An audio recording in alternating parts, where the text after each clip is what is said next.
Okay, I know what you're thinking. Why would a writer about the mental health impacts of the climate crisis give a talk about time travel?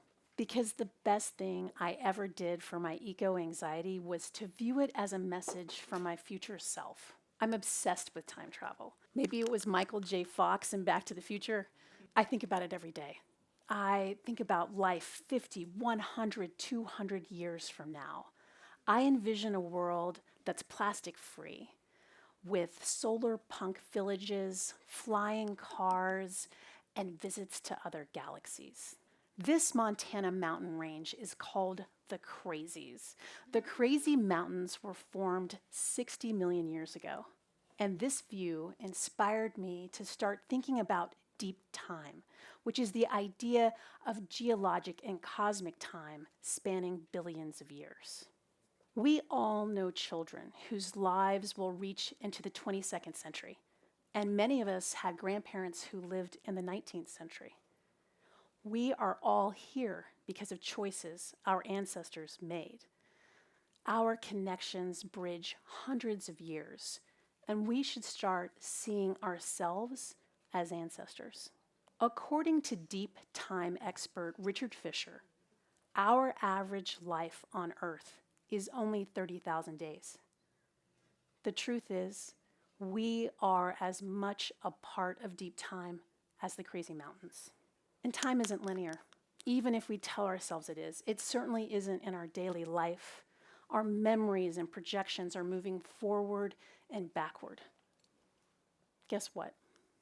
We are all time travelers.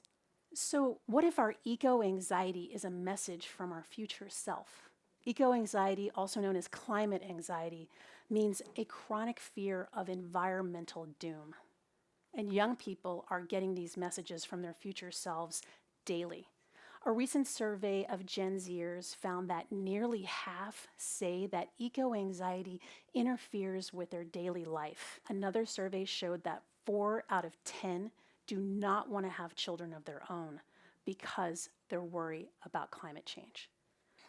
I recently gave a talk to 5th graders about creating a greener, more just future. A little girl raised her hand and asked if there was a way that she could see what it would be like. I can't even imagine it, she said. If children can't imagine an abundant, more sustainable world, it's a crisis of our collective creativity. The future is not set in stone. We are the architects of what happens next, but we tend to underestimate our ability to make transformational change, and we can't create or imagine fully from a place of fear. Here's the thing. Our eco-anxiety is not a warning. It's not.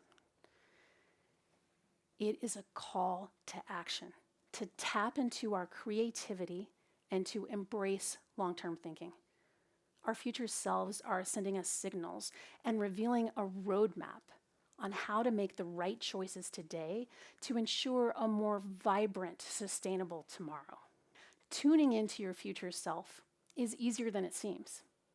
UCLA professor Hal Hirschfeld reported that the more disconnected we are from our future selves, the less likely we are to eat right, exercise, and save money.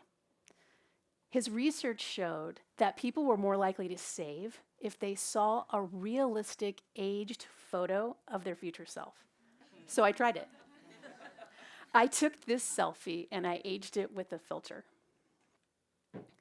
I mean, not bad, right? I could live with that. But this realistic aged photo of myself really did move me, and thinking about my future self was important. But in order to time travel to manage my eco-anxiety, it requires more inner work. So the next step is to journal, imagine, research. What will life be like decades from now? Where will my family and friends be? What will a regenerative world look like and feel like? I have some ideas. These are my sketches of a plastic-free future. Here I am hiking at 100. I hope you can see the rooftop food gardens, the windmills, The clean air, the clean water, the nearby parks, and even plastic-free snorkeling. In my mind, it's really beautiful.